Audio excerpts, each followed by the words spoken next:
for coming to this panel. I think it's one of those areas of tech and games enthusiasm where, you know, people really sort of have certain different passions and lots of different ideas, and I'm hoping that sort of through this session we'll be able to sort of talk about a lot of this stuff in both ways that the specific people on the panel can kind of really share their own passions, as well as talk about that big picture of how you can kind of do this stuff really well if you're getting into it. One thing that I kind of really think is a great point to make at the start is, you know, people can collect anything they want. There is zero judgment on people choosing to just collect cool stuff that they really love. But then there are people who want to work out. Now, sometimes I want to think about this in terms of, might this be valuable one day? Might this be something that is worth keeping for actual reasons other than you like it? And some people just make that excuse in their head. This might be worth something one day, so, you know, I'll just keep it around. And then, of course, the garage fills up and things get a little out of control. So hopefully our panelists can help you kind of clear up a lot of that thinking and really get on top of building a collection that you can be both proud of and potentially know it's going to make you some money one day if you really pick the right things. So can we please welcome, I thought I'll introduce the three panelists and then we'll give them all a big round of applause at the very end. Please welcome Stacey Borg, Alex Boz and Noel Wheatley.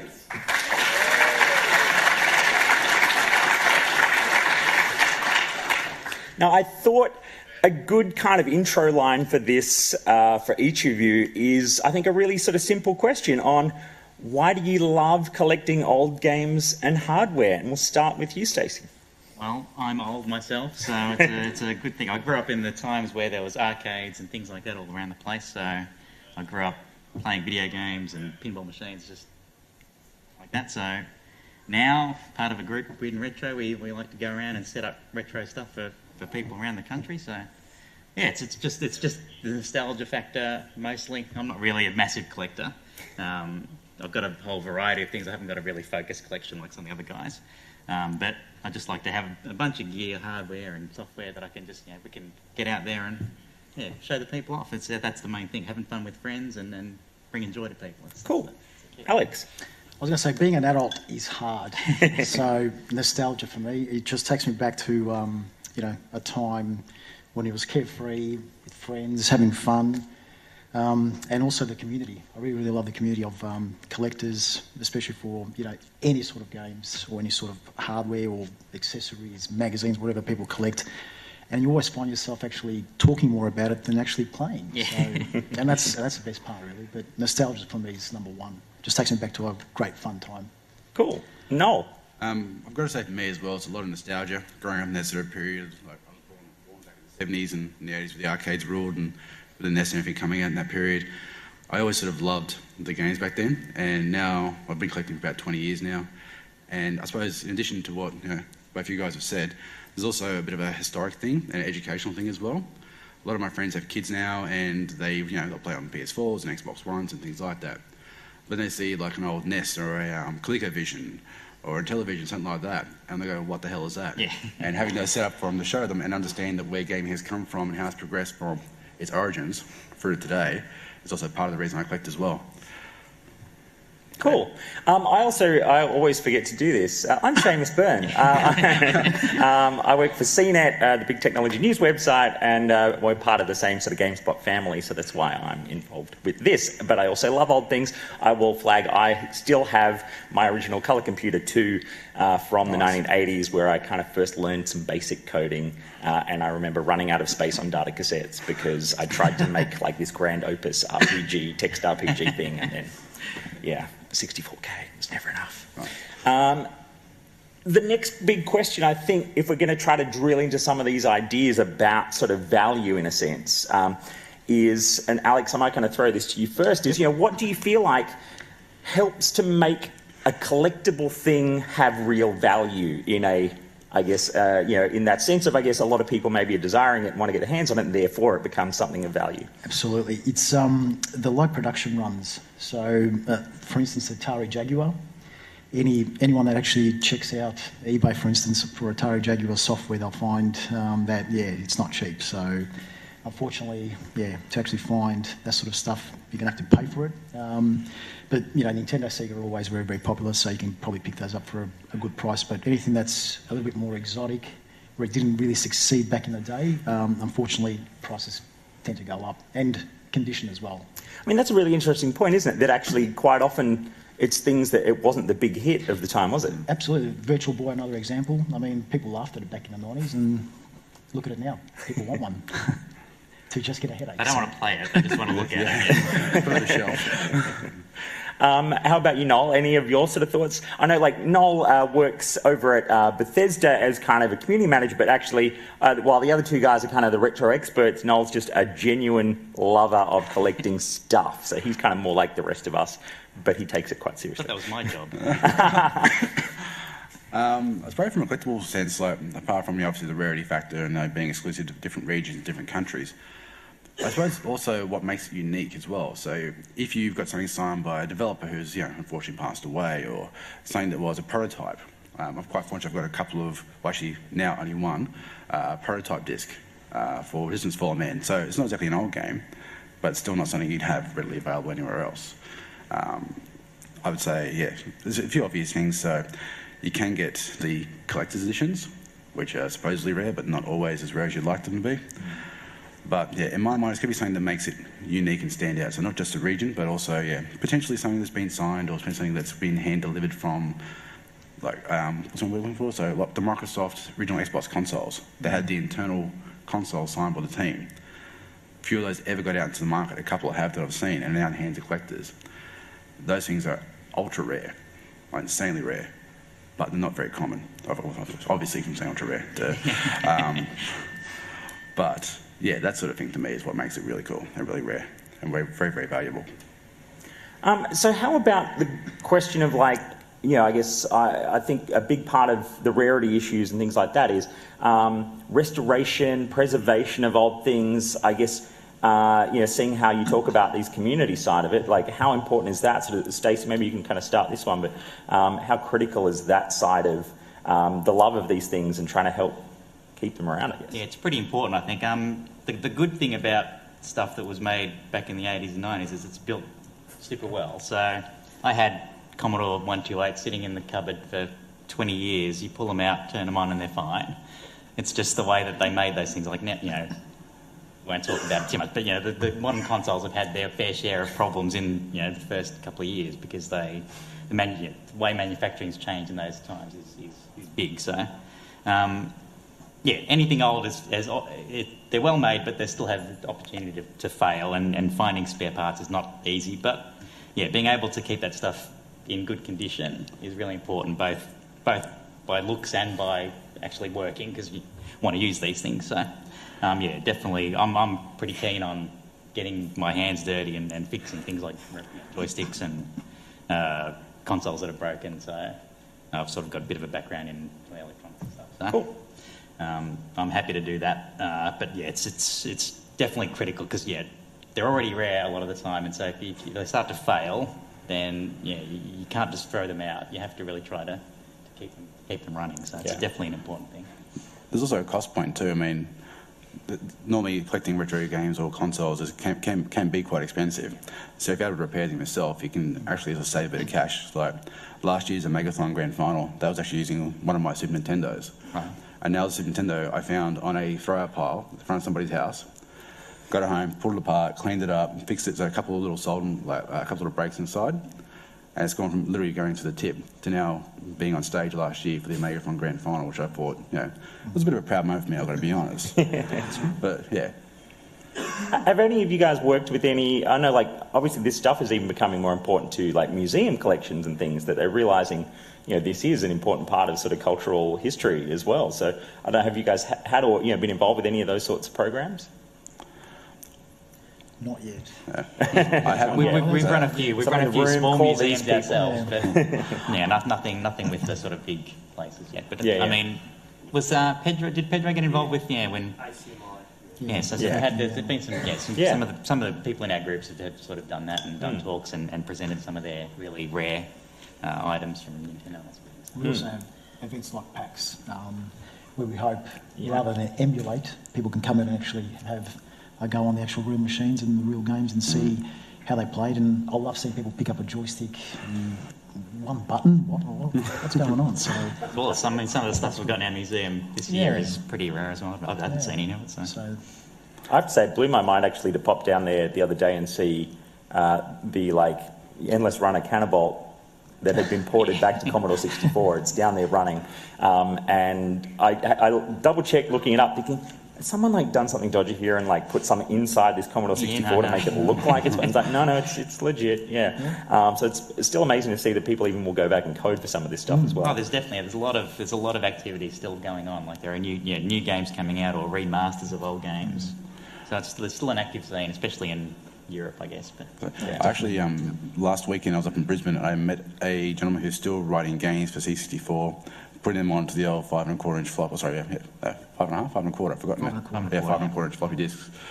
And I thought that was absolutely amazing that 2016 a guy is writing games for a Commodore 64. I thought that was outstanding. actually, it's funny because they do actually release games on cart, disc and cassette, and for some bizarre reason I always go for the cassette. Whereas back in the day there was no way I would have gone for a cassette. You don't actually load them off the cassette anymore, do you? Doesn't happen. Look, when I want to hit on nostalgia, I do. Sit there, when you want to have a coffee for about 40 minutes, watch TV, and then it might not load, and then I've got to get the screwdriver and change the heads on the tape. I want to look at rather than just the hardware itself, thinking about that kind of wider market of accessories and books. I remember having one of those, how to beat Pac-Man type books from the 80s. I know it's disappeared and long gone, but those kinds of things, and magazines, and then the sort of toys of different times. Where does all of that sort of stuff fit in with that larger idea of of this sort of retro collecting and stuff? And regards to value, or just regards to retro collecting in general? I guess, on the value side as well, and we'll start to kind of really dig into some sort of value questions shortly, but, maybe are any of those categories the particularly ones that stand out, or, are there any of those things where it's it doesn't really ever become something, or is it, again, just all about, if you know the right things, it's going to be worth something? A lot of the magazines have got pretty rare, I think.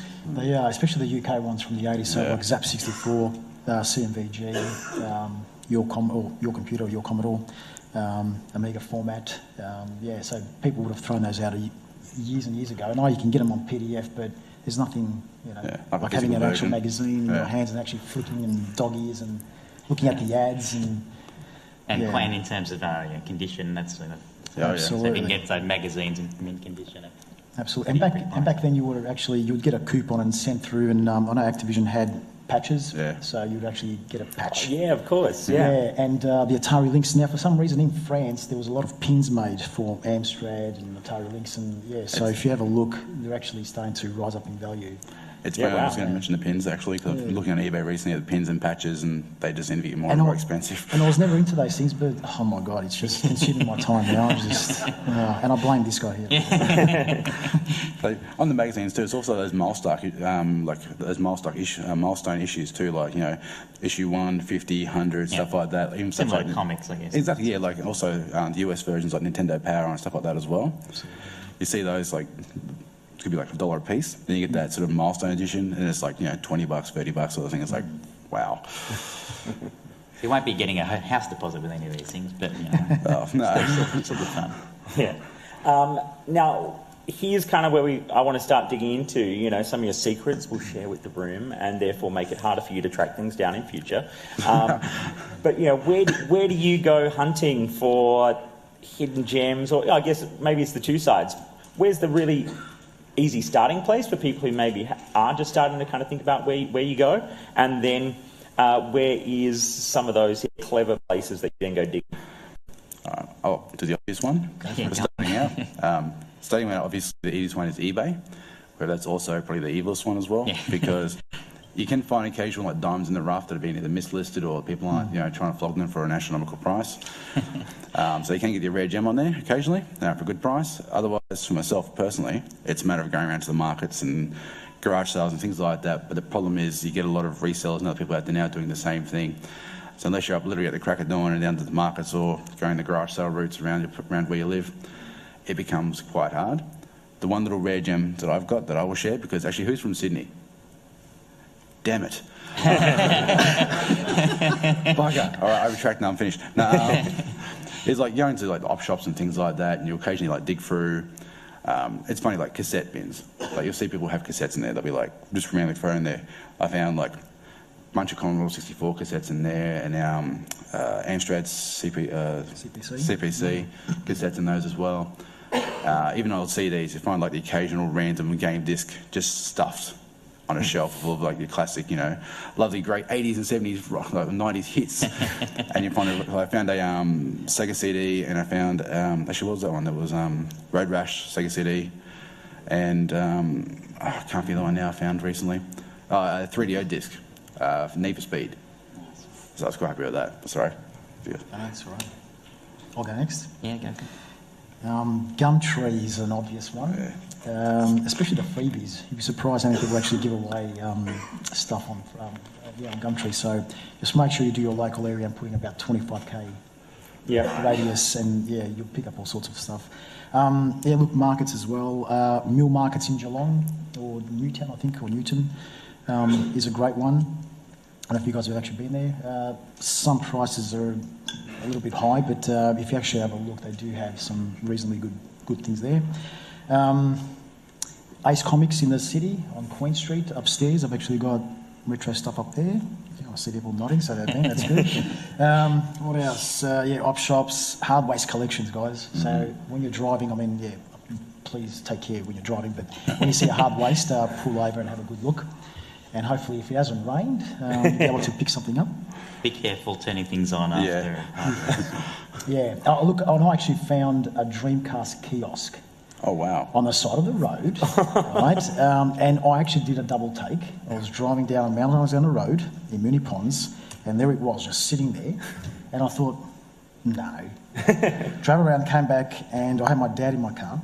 And we just had to, haul across 3 lanes and put in the back of the Golf. My dad holding it down with the actual hatch open and driving 2 k's an hour to get it home. And, are there any police in the crowd? Oh, jeez. I should have asked before. I was waiting for you to say, and that's the last time I ever saw my father on the side of the road. Oh, jeez, that was probably the coolest thing I ever found. So there is always stuff out. So maybe just look at on the council sites, see when their hard waste collection zone, and go around, have a look. What other ones? Look, eBay's evil, right? But I actually probably get 95% of my things off eBay, but that's because I'm on it constantly and I've got alarms, alerts on all the time. So if you're only checking once a week, you're not going to find anything. If you're checking 3 or 4 times a day for all over the world, you'll definitely find something. It's also a really good place to do research on, so you can absolutely look at sort of things that have sold. It's got great tools. You can do completed, sold, these things, so you can actually have a look what things go for, right? And you'll see a variety of prices and whatnot. And look, if you've got a price in mind, just stick with it. Something will always come up, right? So, unfortunately, except for the Atari Jaguar. Can you dig into that a little bit more about how you'd use those search tools really effectively? 'Cause I think some people do sort of think, well, I'll go and have do a quick search and look and go, oh, okay, there's an idea. But that you can kind of really set up that whole alert system really effectively. Yeah, you can actually. So, I'm always constantly on my iPhone just checking things. So, at work, if I'm going on a coffee break, I'll check. If I'm in the bathroom, I check. Unfortunately, I do that. Are there any of your colleagues in the crowd? They are. So I'll be out of a job on Monday, so that's all right. No, I do real work too.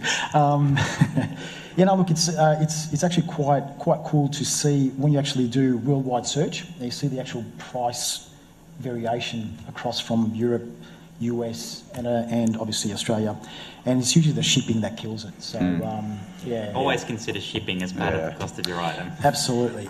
And with the fall of our dollar, it's not as lucrative as it used to be. But look, Japan. The last one I've got, the last tip is Yahoo Japan auctions. Now you can't buy direct from there, but you can get a proxy.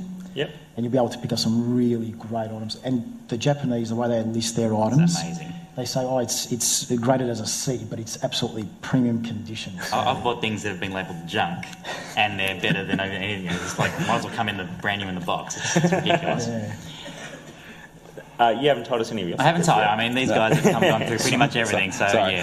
Online, various options, op shops and things. But these things take time I haven't got much time. So, but yeah, if I had the time to run around all the garage sales and everything, I'd be pretty happy.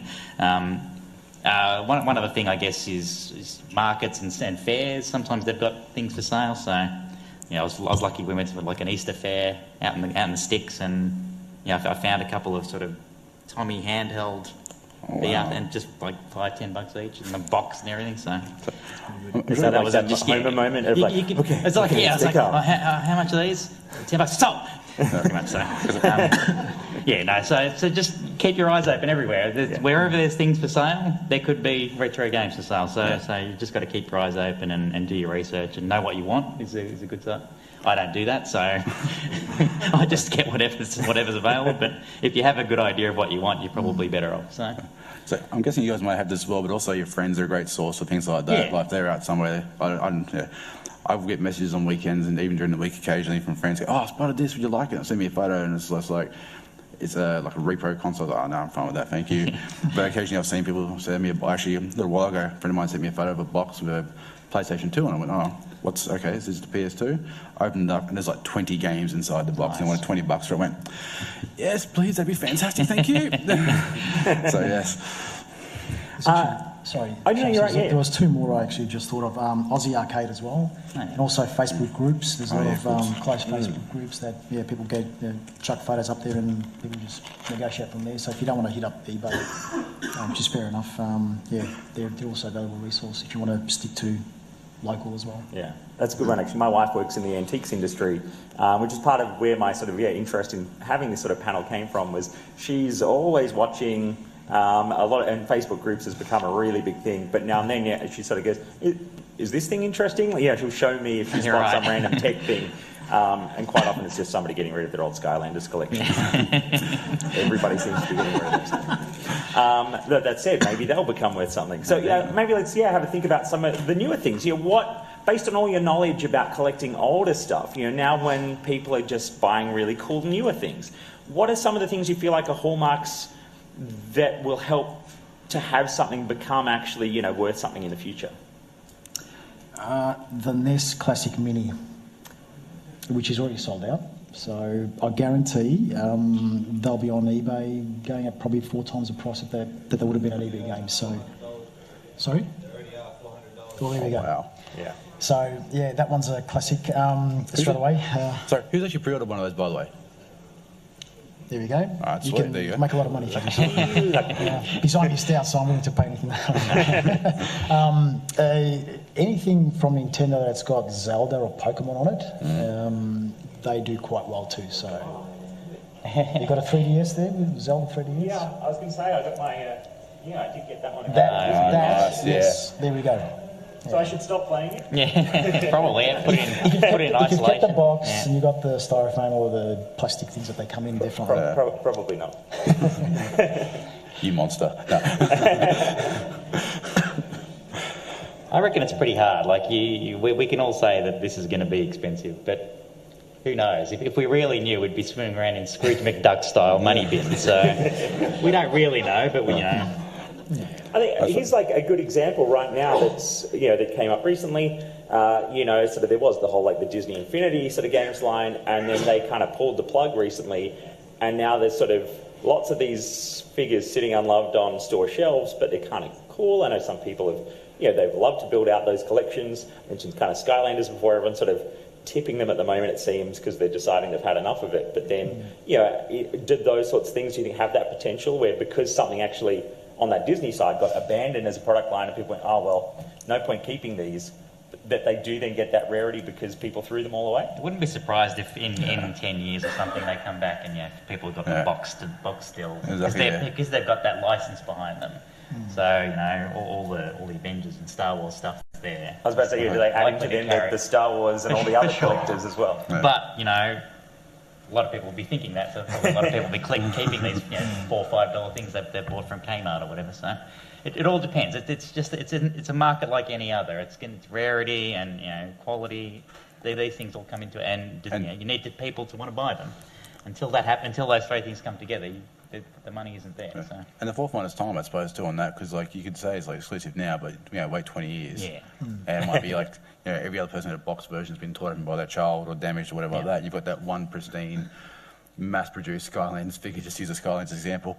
That now nobody wanted. But in the future, someone who's crazed for it or Skylanders has made some sort of resurgence would want and pay, $1,200 for it or something like that. Just storing all these things is really that's a bit of a challenge. Yeah, I mean that's a good point. They even had like the coloured bases and stuff, so you can know what was a Series 1, what was a Series 2, all that sort of business. Now, I'm hoping this is an obvious question, but maybe it isn't. If something says collector's edition on the box, does that mean it will ever be worth anything? Maybe. Absolutely not. It's worth more money to the retailer. Absolutely. But look, I reckon limited edition runs, definitely. Anything that's got collectors or whatever on it, it may be. As time goes on. The fact that things are made, in the hundreds of thousands. Yeah, they these are. days, That's right. Yeah. So if you walk into mean? a Zing store or EB Games, then it's there's 30 of them. Well, I guarantee they've got 30 of them in every single store around Australia. So a collector's edition that's actually numbered individually, that will have but you're value. paying a big price for it already. So Do those sorts of things have that almost that there's like the trough of where it's like, no one really cares. Oh, and then it comes back again at some later stage. I mean, this is where I'm actually curious. Are there any of those things, old school things from 80s or 90s or anything where people now consider them valuable that did have those sorts of tags on them back in the day that has actually lived up to that what it said on the box? I'm just trying to think. I'm sure there are. There must be a lot of those Nintendo handheld things that have come out, sort of limited. Yeah. They're definitely around. Yeah. But the fact that it's got that written on it doesn't mean anything. That's not the key. If they didn't have that written on it and they were still rare and desired, then they'd still hold the value. So on its own, it doesn't mean anything. So don't be fooled by that. If you want it for what it is and what it comes with, because usually they come with a cool statue or something. I buy them because I like the statues and things like that. But I'm not going to pay a premium usually. Just for that, I have to just consider it. So I think we should have made it clear we're collectors. We're not actually sellers. Yeah, So. I don't think I'm a hoarder. So, that's right. And hopefully when I'm gone, it will be in a museum or will be passed on to someone to actually play in 35 years. They can play Commodore 64 if they want. So. The other thing I think that can come up is shrink wrap. And also, is there a way to know if it's original shrink wrap or whether it's like not? That can sometimes be one of those little games that can happen. Some companies actually do brand their shrink wrapping. Like PlayStation, for example, actually had little PlayStation logo actually written around the shrink wrap. I've got at home 2 UK versions of Manhunt still shrink wrapped. I picked up at a garage sale for $10 each, which I'm really happy about. Got those. I was debating whether opening one or not. And a friend was like, I've got an open copy you can have. So I was like, sweet, so I'll keep them there. But it's a nice little hidden PlayStation thing. There's also some too you can tell because of the material as well. Like some of the material you'll see on it actually has little bits. Like you can see, obviously tell by age and things like that. This is like, you got a 30-year-old game that has pristine, brand new shrink wrapping. The odds of it being original is quite 0 to none. But that's what I found for a few other things I've picked up. Yeah. If it seems too good to be true, it probably is. So then do your research because they're all different, but you can find out. Things about forums are a great source. Right. So I know with JUS stuff, I think there's some holograms as well. So that way you can actually tell. But it's pretty hard. And plus, I'm going to bust it open anyway. So. It always happens. I do remember that great story recently, and I'm kind of wondering if you guys have sort of had these experiences yourselves or know people who have, where it was about one of the old original Nintendo dance map track and field game or something. I can't remember the exact name. But that one sold for a lot of money because someone had dug it out. But then another one sold that was new in its wrapping because they saw the news about the other one that popped up. Are there kind of quite often those moments where a few of something will appear because people suddenly realise, that thing that's in my cupboard is actually worth something? Absolutely. Yeah. I'm going to wait for someone to actually pull out a Nintendo PlayStation soon. So gosh. That'll be interesting. So you can sell your one, or exactly. But it's funny too, like you see things that will, like the trends like that will start.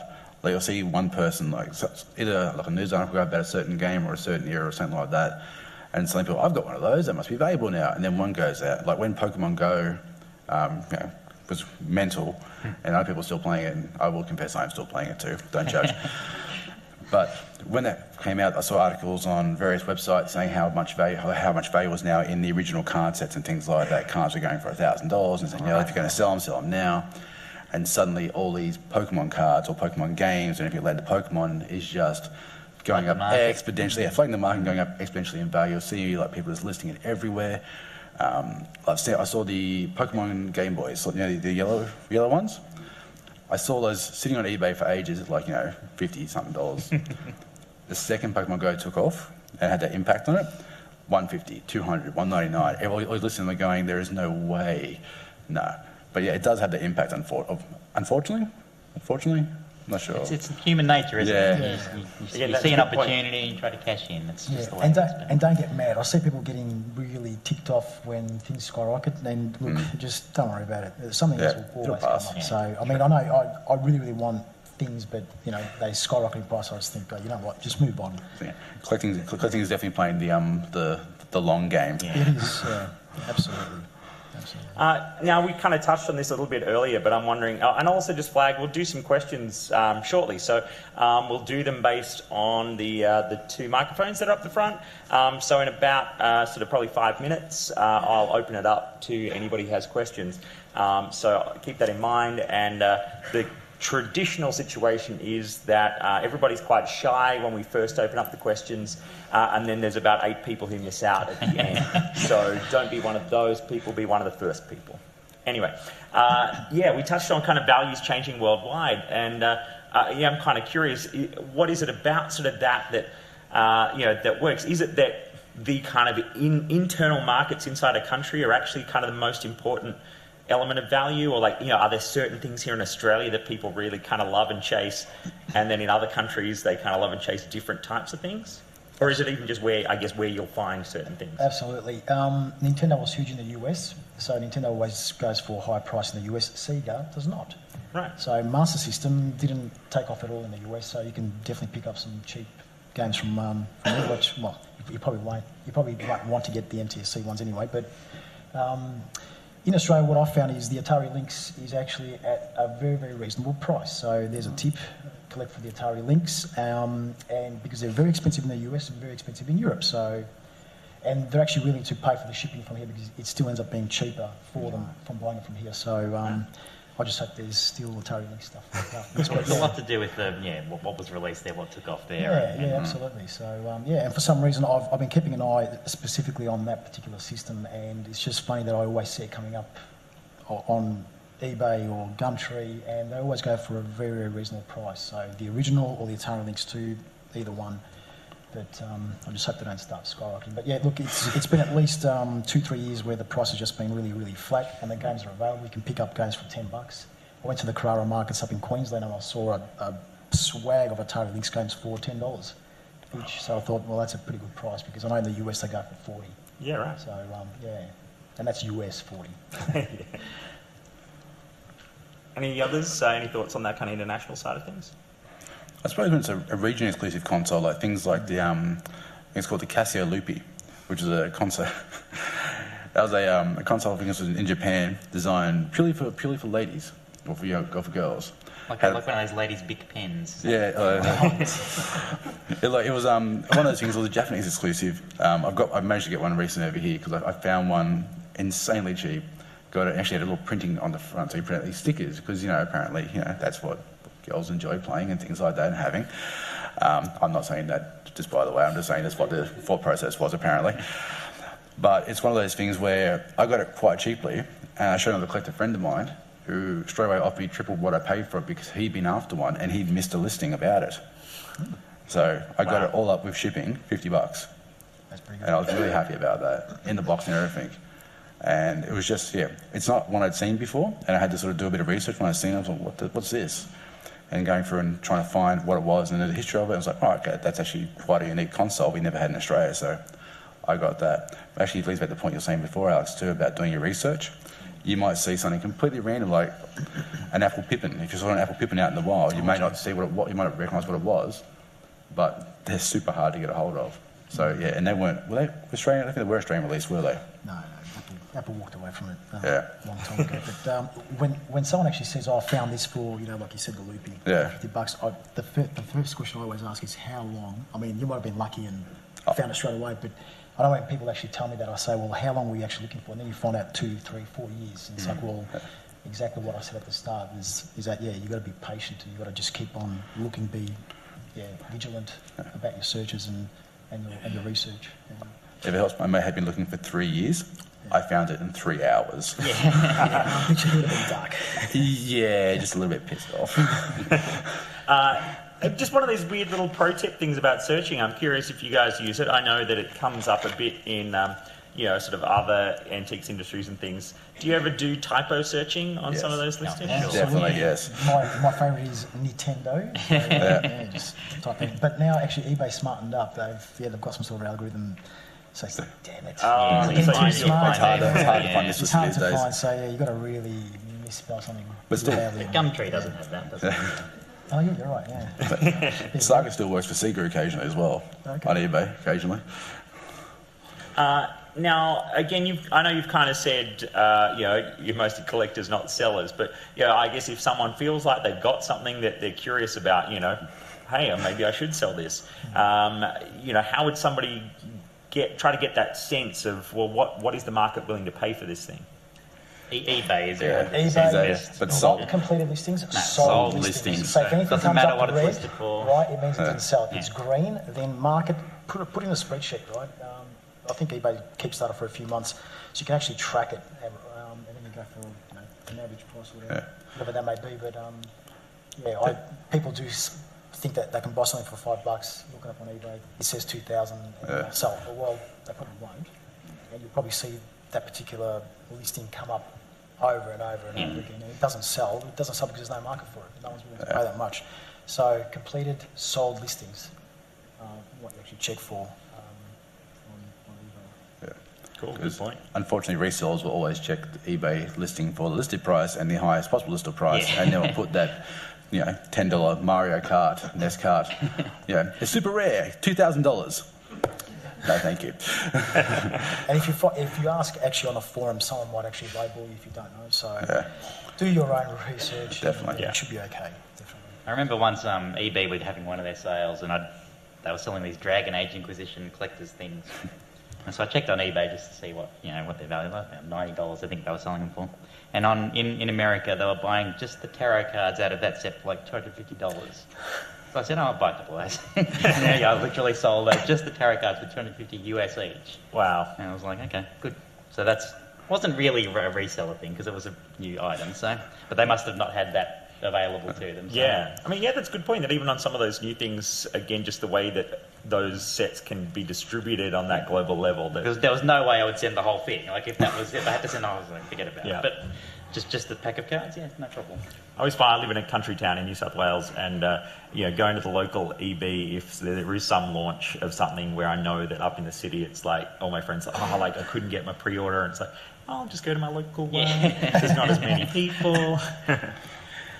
Look, I think we'll get ready to take questions now in a moment. I thought I'll just run through with these guys some pictures. I've got them to kind of tell me what some of their personal, white whale collectibles are, those like desperate things they're hoping to one day track down again and get their hands on. So I think we've got a couple of things here. I think, Alex, a couple of these first ones are yours. Do you want to just give us a few little thoughts on these? I really love TVs, so you'll find that my white whales are all TVs that have got built-in consoles. So this one's the Sharp NES TV. It actually came in a 14 and 21 inch, so it's got a built-in NES. Only available in Japan. I think they were released also in America, and they also came in red. So are they exclusive colours on the controllers and everything? Yeah, they are. So I guarantee someone could probably sell those controllers for God knows how much, but unfortunately, they aren't cheap, predominantly in Japan, so shipping probably, God knows how much. They'll probably arrive all broken anyway. Yeah. And so that's still the Sharp NES. Oh, yeah, just another view. Yeah. And then we've got the main white whale, the SF1 or the Super Famicom. So yeah, that's the 20. I think that's 21-inch. So up the top. Tiny? No, it's still sharp. Yeah. So yeah, you can just put in your Super Famicom card up the top there, and play some games. And Super Famicom games are actually cheaper than the Super Nintendo PAL games. So there's another tip if you want to. Yeah, wow. And then I guess, yeah, you're right. If you've got the TV set up, you don't have to worry about those connections. Absolutely. So, and these, and they actually do go for about $1,500. That's another one with the, as you can see, the control ports at the front there. With the game sticking out from the top. That's cool. Yeah. And last but not least, the very, very expensive Divers 2000 CX1 Dreamcast. Roughly between $4,000 and $8,000. So if you can find one for $4,000 and you've got a, something burning or cash burning in your pocket, just no, not a Divers. Yeah. I think US and Japan. I love that swoop at the back. There is nothing that says space age more than it was designed for Sonic, wasn't it? Wasn't it designed off a Sonic head or something? Yeah, designed for Sonic. Yeah, so that's why it looks like that. But wow. Yeah. So. Noel, was this yours or was this yours? Oh, yes, yeah. It's not super rare. It's an SX64, so it's a fully portable Commodore 64 system. It's got the tiny screen there, floppy drive built in, all that sort of stuff. The keyboard doubles as a sort of lid to the top. But yeah, I'm sure we borrowed one of these back in the day. So I had a friend my brother's friend had one, and so we had it in our house for a while, and I was like, just love it. It's just an amazing system. So is that actually like a C64, but in this form factor?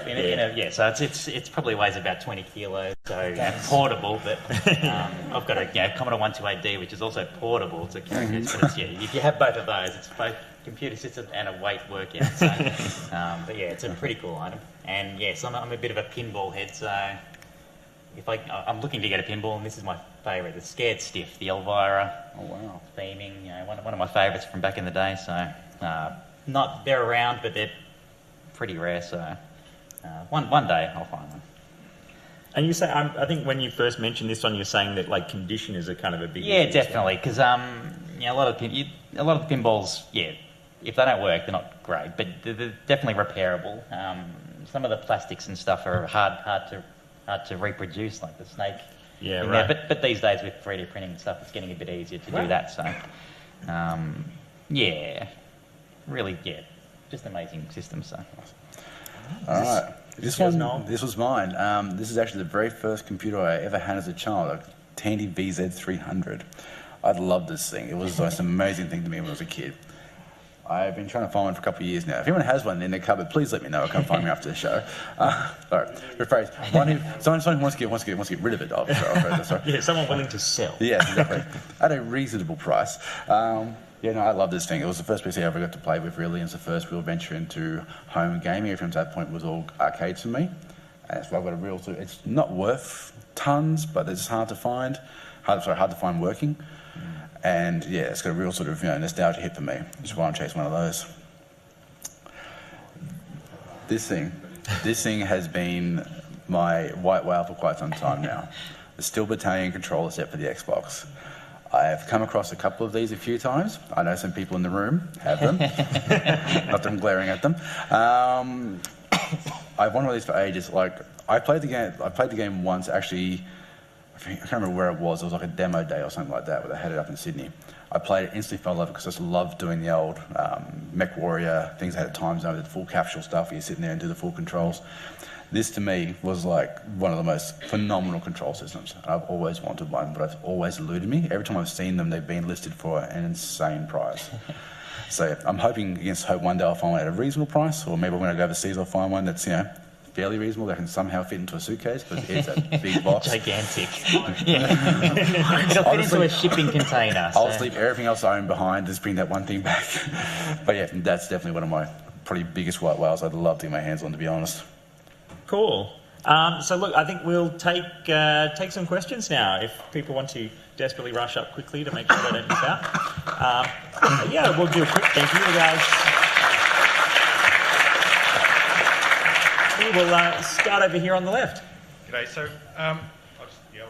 I'm sure it'll come up. There's a stream, so yeah. We good? Okay. So with your old systems, like I've got a Commodore 64, what do you do for controllers? Because I've got a bunch of janky controllers that don't work for damn, and I've got one in a sealed box that's never been opened or used, which, like, I play something like, man, I should just use that new controller, but I can't bring myself to open the box. So, so what do you do for controllers? I just buy tons of controllers. I've probably got 100 Commodore controllers. But the good thing about Commodore controllers is they're pretty simple. They're not complex electronics in there. It's just buttons and switches. So you can open them up.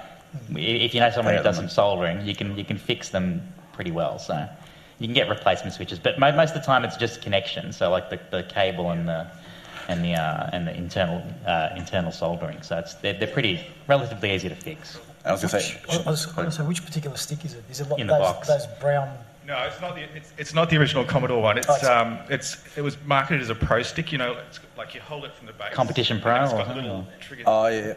Small red stick on the top. I got one of those. Yeah.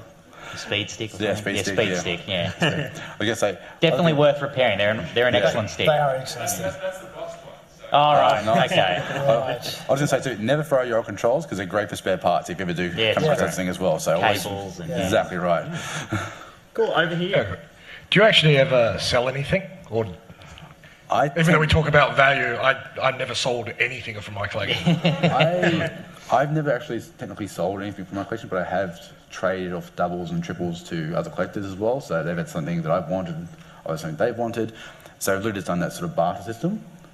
It's hard to sort of part with some of the things when you spend so much time trying to track them down or get in your collection that you don't really want to part with them.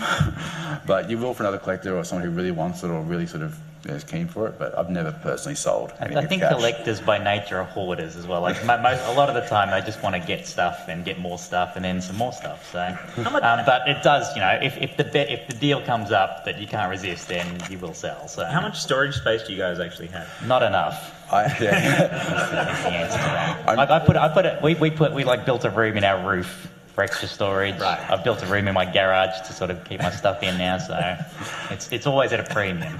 Especially in Melbourne and Sydney, I guess. Like a sealed, dust-free room. Yeah, exactly. Yeah, there were mice in the old shed, so I'm like, you're not getting in here, buddy.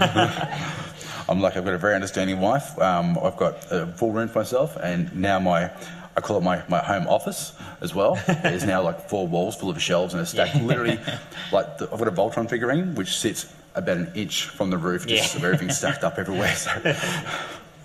And here on the left. Hello. Is that working? Okay. Yep. Do you ever find that stuff loses value if it gets, say, re-released? Like, example was on the Wii, there was Metroid Collection, but then it came out on the Virtual Console. Yeah. And then the price just went down. Yeah, I think did People can Conkers just do get that a little bit as well? Yeah. Yeah, I was going to say digital preservation's okay, but physical will always Hold its baby a bit more. always hold its value. It may not in the short term, but it definitely will. Oh, yeah. And again, it comes down to storage. Have you got, space in your roof? Yeah. Do you want to keep the box of styrofoam or whatever it may be, right? But it will definitely have Collectors value. always want the physical item. Yeah, like exactly right. Yeah. I mean, it's great to, if you meet like a developer of a game, you can't take up and say, hey, sign my hard drive. It's like, hey, can you sign my original copy of your game, please? As well as the fact that these virtual things might not always work forever. Exactly, yeah. If you've got the original hardware and the original software from back in the Windows cartridges, they'll just work forever. Yeah. There's Well, no hopefully. updates. Well, as long as the hardware and software is So if you've got the means to keep it, definitely keep it. I don't know, I got like games on like SNES, but then I just buy them on the Virtual Console anyway. Yeah. It's more Alright, convenient to play, we but do the same. To play VR. Yeah. Because I can't hook up my Super Nintendo on the tram, so... Yeah, that's true. It's played on 3DS now. That's what Lynx is for, isn't it? yes. People look at me funny, but that's... when they put some power adapters on the trams and trains, then we'll start playing the links. You should carry a backpack full of batteries, it's fine. I do remember seeing a guy on the train, he was like playing Xbox, like a TV and an Xbox. Yeah. Over here. Okay, so I have a simple question. What is the most valuable things in your collection? Ooh. For me, it will be the Pioneer Laser Active, which was released in Japan. They only sold a couple of thousand of those. And what you do is it plays all Laserdisc movies, but on top of that, it actually comes with PC Engine and Genesis Mega Drive packs that you can actually interchange. So you can actually play the carts CDs and also LD, so Mega LD games. And that's something that people probably didn't know about, so you can actually play Sega Mega LD games on it. So that's probably the most expensive item in my collection. Cool. Did you get it at a good price? I got it at a phenomenally good price because it was mislisted. Good on mislisting. Yes. Wow. I'm not sure. Like, probably for me, there's a couple of things. Like, they're not valuable because of what they are. Well, one thing is I've got. I think there's, from what I found, it's only 1 of 10 in the world. Helgen statues, like life-size Helgen statues from the game Killzone 1 on PlayStation. Given me by PlayStation Australia, which I absolutely adored and loved. His name's Roy, by the way. He got named by my wife. I've got a Star Wars 360 console signed by Carrie Fisher, which is kind of cool. And I think probably the rarest thing, but it's not technically the most valuable, is a original DS signed by Miyamoto. Nice. That was given to me, and I was insanely happy when he gave it to me. So yeah. Is that guarded by armor guard? Yeah. It is locked away in a safe. Yes, it's not just sitting out on the shelf on. I'm using the train every day. It's sort of, I've turned it on. It still works. I've gone. That's awesome. You go away now and live in there. Yeah. I don't think I even have anything. I don't even know what the most valuable thing in my collection is because I don't keep good records. I have no idea what the most valuable thing in my collection is. Is there a favourite? I love my Commodores, but really, that's my favourite. My original Commodore 128s, 128Ds are just my favourite. I bought one of the original 1701 screens for like $10. That's pretty valuable. That's pretty cool. Yeah. But yes, I haven't got many high end items. It's just not I just haven't got the means for that. So, but yeah, I love all my stuff. It's all great. Thanks for that. Can you hear me? Hello? Yep. Yes. I missed the first 20 minutes, so I don't know if you've covered this, but I've got 2 questions. One of them you mentioned eBay and Gumtree. Is that kind of the main source that as because I run to eBay and Gumtree, but I mean there's been forums and there's been sites that have kind of come up and they've just kind of just disappeared because nobody's sort of taken them on. So I just wondered about you guys sort of. Yeah, definitely. What's the main place you go? eBay, definitely, right? And I know, I think I said it during the actual talk that I'm on it constantly. So, if you're only going to search once a week, you definitely won't find that particular item. So, I was saying I actually search when I'm on my coffee break, when I'm in a bathroom, in the morning just before I get up out of bed, or at night, constantly. And I've got actual alerts on as well, so I do not miss a thing. You've got to be hyper vigilant to actually. What was the second one? Yeah, sorry. The second one was we mentioned virtual consoles just before. I mean, I'm a collector and I'm collecting for my kids. I've just had a couple of kids, and obviously it's going to go past on to them. They're going to play awesome games. I realised it's come through my virtual world as well. So my Steam collection's like ridiculous, but passing that on to them is going to be difficult. And I wondered if this actually goes into your virtual world as well for you guys, your Steam collection and your virtual console games, and you actually classify them as collections or they are just a throwaway. Oh, they're collections for using. They're not collections for anything else, I guess. Like, I mean, they're definitely a collection of stuff. And they're things that you can use, things that you can play. But, I mean, the physical collections are the things that you can pass on. And you're at the mercy of the service as well. If the service goes, then you're gone. So, that's why I prefer. Well, that's come up quite a bit in our tech coverage of a lot of these services where something disappears and it's like you only ever owned a license, you never owned an actual thing. Right. That's a good product. That's the problem. Sucked in, basically. And stuff. Yeah, absolutely. Cool, thanks. So my question is sort of in regards to, you mentioned you guys have a lot of storage in regards to, keeping all this content. How do you actually store them, like, consoles and cartridges and that? So I've got a lot of NES and SNES, those types of games and cartridges. How do you actually store them in your storage? Plastic tubs, mostly. It's reject shop, plastic tubs, they actually, and they are, they're very, very hardy. Like Stacey said at the top of the actual talk that these things were built to last. You just blow them and they'll work. So, I'm dead against blowing. No, I don't know. I know. No. Yeah, but it does work. Plastic tubs. Mythbusters be damned, it works. It definitely works. So, I mean, don't keep them under the house. If you've got a garage, whatever. But yeah, plastic tubs, perfect for that. Keeping away moisture and that sort of thing is the main issues. Moisture, insects, animals, small children. Anything that causes damage to them. Like, I've got a lot of my stuff sitting up on display shelves around our house, which I'm quite fortunate about. But the second we have kids, those shelves are going to get nice and high. So. But yeah, and just keep them wet. Anything sort of watertight. Not so much watertight, but yeah. So with those tubs, are you looking for the ones that like have a really good seal on them versus ones that just flop around a bit, or what? It's not that important. I mean, unless you're expecting flooding, then you're okay. But I mean, you're looking to keep out general moisture and animals. And if you're putting them in a place where you can get pests, and then definitely important. I've had manuals destroyed, unfortunately, by various insects and things, which is just painful. You look at stacks and it's like, yeah, they are. I was like, oh no. My old colour computer 2 just sits around in its original box, and I have to say though that it's not in styrofoam or anything, and it has gotten a lot yellower over the years. Yeah, it happens. It has character. Yeah, that's right. Yeah, character. Hey. All right, I was just wondering how you guys balance getting a good deal and morals, because if somebody is, putting something up for a ridiculously cheap price because they have no idea how much it's worth, is it okay to take advantage of that? Or? I think that's the answer. The room's very comfortable with that. Human nature is that you would, but I think someone actually asked the question earlier.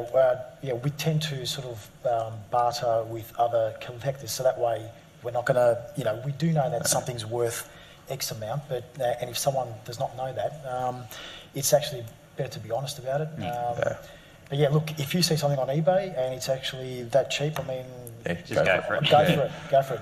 I mean, there's enough of it, unless you're going around to octogenarians' houses and trying to still take their collection for $10, then people otherwise have plenty of means to research this stuff. So if they really wanted to do it, they could do that. Often they'll just be, you don't want to take super advantage of people, but are you keeping or reselling?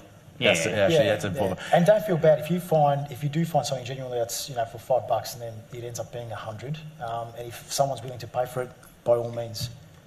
Right? I know people have got an issue with that, but if people are willing to pay for it, they're going to pay for it. So, but the opposite happens too. Absolutely. People put stuff up for 100 when it's worth 5. It balances itself out. I take more of a issue people put it up for like $100 when it's worth 5. Like if people get it for $5 and it's resell up 100, fair enough. That's what they've chosen to do. But my thing is, I won't take advantage of anyone's being naive or anything like that. Yeah. So if you I think if it's online, then the naivety. It's on eBay. If it's online, it's fair game. You just go for it. If it's like some poor old granny who's got a massive Atari collection sitting out there for $5, you go, look, no, I'll give you 50 for it. It's worth this. But it does happen when you go, like if you go to an op shop and they've got something $5 and they can see the excitement in your face, I guarantee they'll jack up the price. Make sure you have a poker face. Yeah, definitely, actually. I was going to say as well, on eBay, in the space of time of you sending a polite message to a lister, someone else will have bought it. Absolutely. Yep. Here.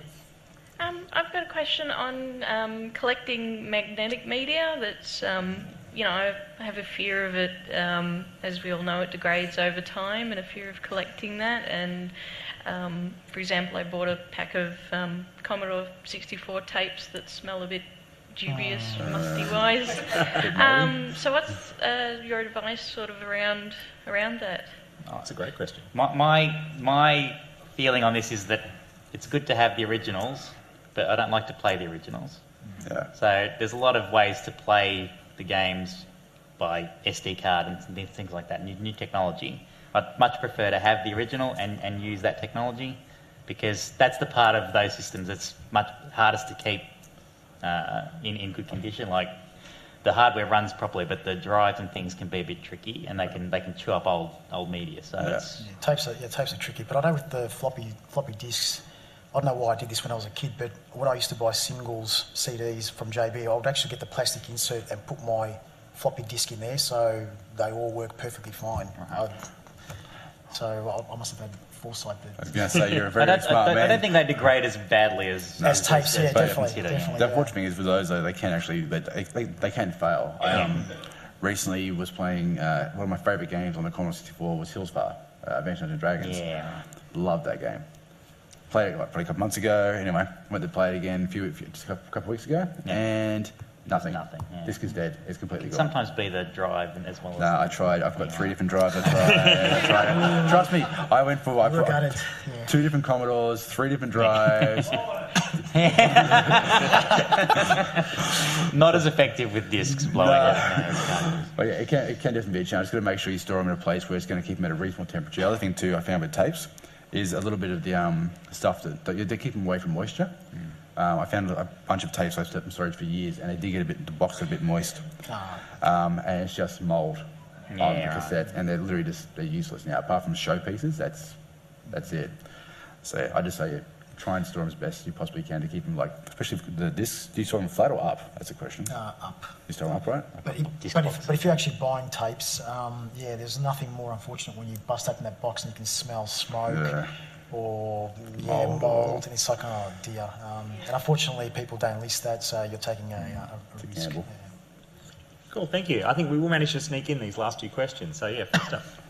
So sort of branching off the virtual re-releases thing a bit. It's like so I'm big on. I do actually love the Virtual Boy, and I know that there's rumours around that some of the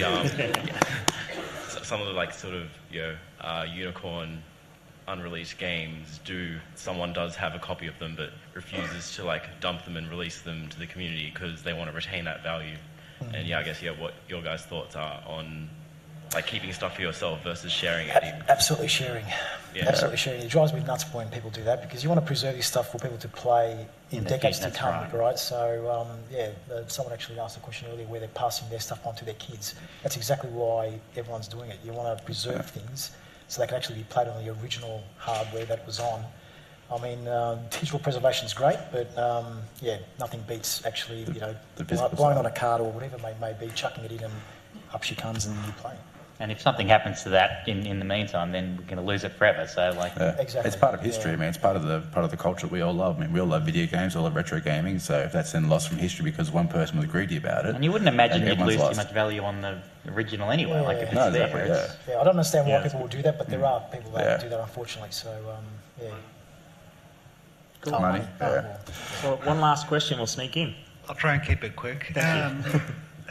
You mentioned repairing stuff and you do most of it yourself. What if you're not as confident? Do you guys have any places you go to or recommendations? I go to this guy because if I sold her something, I guarantee it's going straight in the bin.